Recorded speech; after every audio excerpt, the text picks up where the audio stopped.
The kids in room 207 were misbehaving again. Spitballs stuck to the ceiling, paper planes whizzed through the air. They were the worst behaved class in the whole school. Settle down, class, settle down. Miss Nelson said in a sweet voice, but the class would not settle down. They whispered, they giggled, they squirmed, and made faces. They were even rude during story hour, and they always refused to do their lessons. Something will have to be done. The next morning, Miss Nelson did not come to school. Wow, the kids yelled. Now we can really act up. They began to make more spitballs and paper planes. Let's just be terrible today, they said.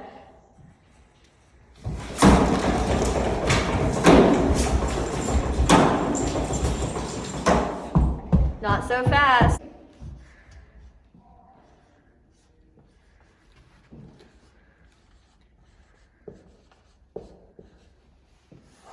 A woman in an ugly black dress stood before them.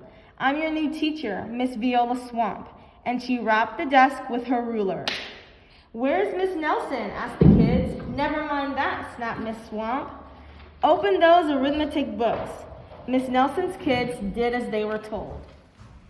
They could see that Miss Swamp was a real witch. She meant business.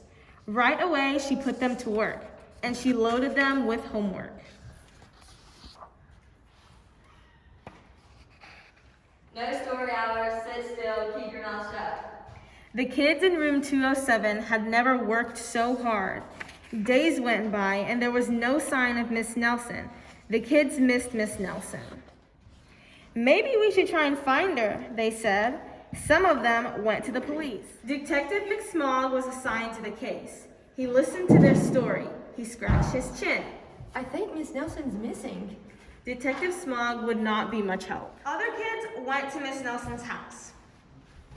The shades were tightly drawn, and no one answered the door. In fact, the only person they did see was the wicked Miss Viola Swamp coming up the street. If she sees us, she'll give us more homework. They got away just in time. Maybe something terrible happened to Miss Nelson. Maybe she was gobbled up by a shark, said one of the kids, but that didn't seem likely. Maybe Miss Nelson went to Mars, said another kid, but that didn't seem likely either. I know, exclaimed one know-it-all. Maybe Miss Nelson's car was carried off by a swarm of angry butterflies, but that was the least likely of all. The kids in room 207 became very discouraged. It seemed that Miss Nelson was never coming back, and they would be stuck with Miss Viola Swamp forever. Okay. They heard footsteps in the hall. Here comes the witch, they whispered. Hello, children. Miss Nelson! It was Miss Nelson.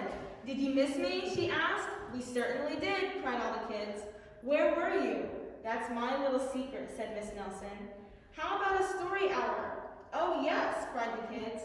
Miss Nelson noticed that during story hour, no one was silly or rude. What brought about this lovely change, she asked. That's our little secret. Back home, Miss Nelson took off her coat and hung it in the closet right next to an ugly black dress, where it was time for bed. She sang a little song. I'll never tell, she said with a smile. P.S. Detective McSmog is working on a new case. He is now looking for Miss Viola Swamp.